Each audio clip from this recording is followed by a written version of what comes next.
안녕하세요. K가 추천하는 책, K 추책. 오늘은 33번째. 지난번 시간에 이어서 너와 나누고 싶은 이야기가 있다. 따뜻하게 마음을 울리는 사람들의 작은 이야기. 그 중에서 오늘은 또 재밌는 또 교훈이 되는 이야기 가지고 같이 나눠 볼게요. 나비의 교훈. 어느 날 길을 가던 한 사람이 나비가 이제 막 나오려고 하는 고치 하나를 발견했다. 고치에 작은 구멍이 하나 생겼다. 그는 가던 길을 멈추고 주저앉아 언제쯤 나비가 고치를 뚫고 나올지를 기다렸다. 몇 시간을 기다렸지만 나비는 그 작은 구멍을 뚫고 나오지 못했다. 그래가지고는 영영 나오지 못할 것만 같았다. 그래서 그 사람은 나비를 도와주기로 했다. 가위를 가져와 고치를 찢어주었다. 나비는 그제서야 쉽게 고치를 빠져나왔다.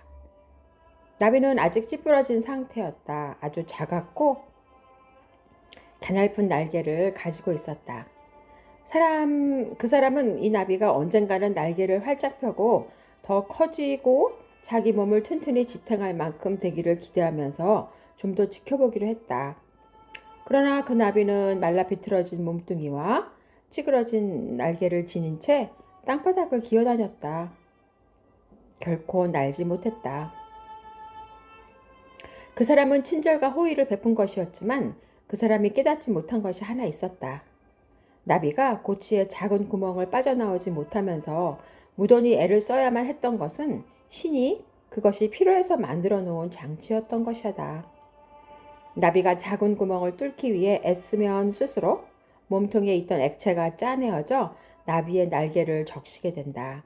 그런 과정을 통해 고치를 빠져나와야 비로소 날 수 있는 준비가 되는 것이다. 가끔 힘든 과정은 우리 삶 속에서 꼭 필요한 법이다. 신이 우리가 살아가는데 아무런 장애물 없이 해주셨다면 그것은 오히려 우리를 불구로 만들 수 있다. 모든 일이 쉽기만 하다면 지금과 같이 인간이 강해져야 된다는 것을 받아들이지 않으려고 했을 것이다. 그렇다면 누군가의 도움을 받은 나비처럼 결국 날지 못했을 것이다. 힘을 달라고 기도했더니 신은 나에게 힘든 일을 주어서 내가 강해지도록 했다. 지혜를 달라고 기도했더니 신은 나에게 풀어야 할 문제를 주셨다. 부기를 달라고 기도했더니 신은 나에게 머리와 근육을 주셨고 그것을 사용하도록 했다. 용기를 달라고 기도했더니 신은 나에게 극복해야 할 장애물을 주셨다. 사랑을 달라고 기도했더니 신은 내가 도와주어야 할 도탄에 빠진 사람들을 보내주셨다. 도와달라고 기도했더니 신은 나에게 기회를 주셨다. 신은 우리가 감당할 수 있는 장애물만 안겨준다. 모든 장애물을 뚫고 나가는 것은 결국 우리 자신의 몫이다.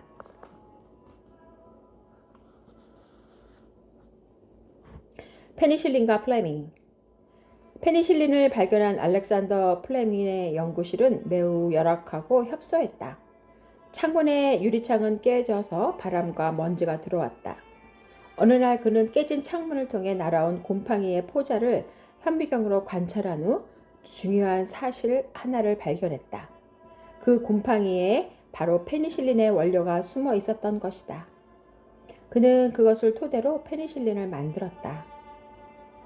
몇 년 후 한 친구가 플레밍의 연구실을 방문하고 깜짝 놀랐다. 이렇게 형편없는 연구실에서 페니실린을 만들다니. 만약 자네에게 좋은 환경이 주어졌다면 엄청난 발견을 했을 텐데. 플레밍은 웃으면서 대답했다. 이 열악한 연구실이 페니실린을 발견하게 해주었다네. 창 틈으로 날아온 먼지가 바로 페니실린의 재료가 된 거지. 중요한 것은 환경이 아니라 강인한 의지라네. 환경을 탓하는 사람은 발전도 없다. 성공한 사람들은 열악한 환경을 도약의 발판으로 삼는다. 사람의 창조력을 제약하는 것은 무사안일이다. 아무 일 없이 편안하게 지내면 창조력이 안 생긴다는 얘기죠. 우리의 운명은 마음먹기에 달려있는데 자신의 일에 자신감을 가져라. 유명한 음악가 동생을 둔 목수가 있었다. 어느 날 그가 일하는 건축회사의 사장이 그에게 이렇게 말했다. 그렇게 유명한 동생을 둬서 정말 자랑스럽겠군. 그리고 목수의 마음이 상한 것을 눈치채지 못하고 계속 말을 이었다. 물론 한 가족이라고 다 같은 재능이 있는 것은 아니겠지. 목수가 자신감 넘치는 목소리로 대답했다. 옳은 말씀입니다. 제 동생은 집을 짓는 것에 대해서는 아무것도 모르거든요. 그래도 다른 사람을 시켜 집을 지을 여유가 되니 다행이죠. 경제 잡지 포브스를 창간한 미국의 출판 재벌 BC 포브스는 다음과 같이 말했다. 우리가 일을 즐거운 것으로 생각하는지 고생으로 생각하는지는 전적으로 마음 자세에 달렸다. 그 일이 무엇이었냐에 달린 것이 아니라 우리가 이를 어떻게 바라보느냐에 따라 그 일이 중요하게 여겨지기도 하고 대수롭지 않게 여겨지기도 한다. 수요일까지는 안 됩니다. 대학 등록금을 마련하기 위해 파트타임으로 일할 자리를 알아보던 청년이 있었다. 어느 날 속기사 자리를 얻게 된 그는 수요일까지만 시간을 좀 달라고 부탁을 했다. 드디어 수요일이 되어 처음 일을 시작한 청년에게 사장은 그가 신속, 정확하고 성실하다고 칭찬해 주었다. 그런데 질문이 하나 있네. 왜 수요일까지 기다려 달라고 했는가? 청년은 곧 대답했다. 타자기를 구해서 사용법을 익힐 시간이 필요했거든요. 이 청년이 바로 미국의 제31대 대통령이 된 하버드 후보였다. 그는 다음과 같이 말했다. 바로 지금 어떤 일을 하기 위해 노력하겠다고 결심하기 전에 그전에는 아무 일도 이룰 수 없다. 불행히도 이 세상에는 피아노를 옮겨야 하는데 피아노 의자를 옮기려고 하는 사람들이 너무나 많다. 늙은 인디언 추장의 지혜. 한 늙은 인디언 추장이 자기 손자에게 자신의 내면에 일어나고 있는 큰 싸움에 관해서 이야기를 했다. 이 싸움은 또한 나이 어린 손자의 마음속에도 일어나고 있다고 했다. 추장은 궁금해하는 손자에게 설명했다. 얘야, 우리 모두의 마음속에서 이 싸움이 일어나고 있단다. 두 늑대 간의 싸움이란다.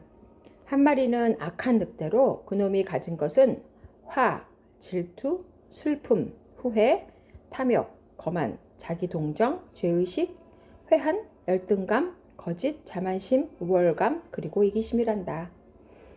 다른 한 마리는 좋은 늑대인데 그가 가진 것들은 기쁨, 평안, 사랑, 소망, 인내심, 평온함, 겸손, 친절, 동정심, 아량, 진실, 그리고 믿음이란다. 손자가 추장 할아버지에게 물었다. 어떤 늑대가 이기나요? 추장은 간단하게 대답하였다. 내가 먹이를 주는 놈이 이기지. 이 간단한 이야기 뒤에는 숨은 교훈 5가지가 있다. 생각을 조심하라. 그것이 너의 말이 된다. 말을 조심하라. 그것이 너의 행동이 된다. 행동을 조심하라. 그것이 너의 습관이 된다. 습관을 조심하라. 그것이 너의 인격이 된다. 인격을 조심하라. 그것이 너의 운명이 되리라. 모든 사람을 똑같은 틀에 맞추지 말라. 옛날에 동물의 왕국에서 어른 동물들이 새로운 세계에 대비하기 위해서 학교를 만들었다. 어른 동물들은 달리기, 나무 오르기, 헤엄치기, 날기 등으로 짜여진 커리큘럼을 만들고 전인 교육을 위해 어린 동물들 모두가 똑같은 과목을 수강하게 하였다. 다음은 어린 동물들의 학교에서 겪은 시행착오들이다. 헤엄치기에 천부적인 재능을 가진 오리는 수영을 아주 잘했고 날기에도 합격점을 받았다. 그러나 달리기에는 매우 부진하였다.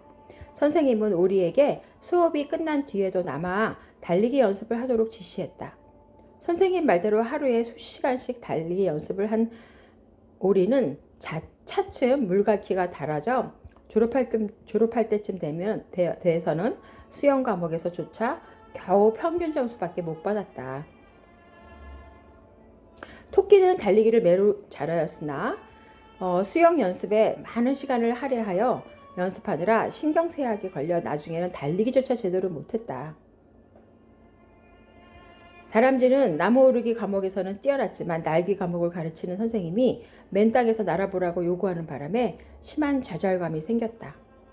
그리고 지나친 날기 연습으로 몸에 자주 경련이 일어나는 바람에 졸업을 할 때 오르기 과목에서 C학점을 받았고 달리기에서는 D학점을 받았다.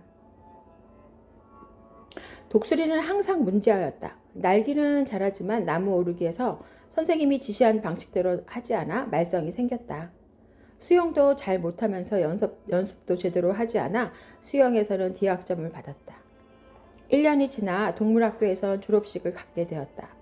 졸업식에서 아주 의외의 일이 벌어졌다. 학년 말 시험을 치를 때 헤엄치기와 달리기, 나무 오르기, 날기 등 모든 과목에서 비교적 고른 성적을 올린 뱀장어가 최우수 학생이 되었고 동물학교 졸업생 대표로 고별사를 읽었다.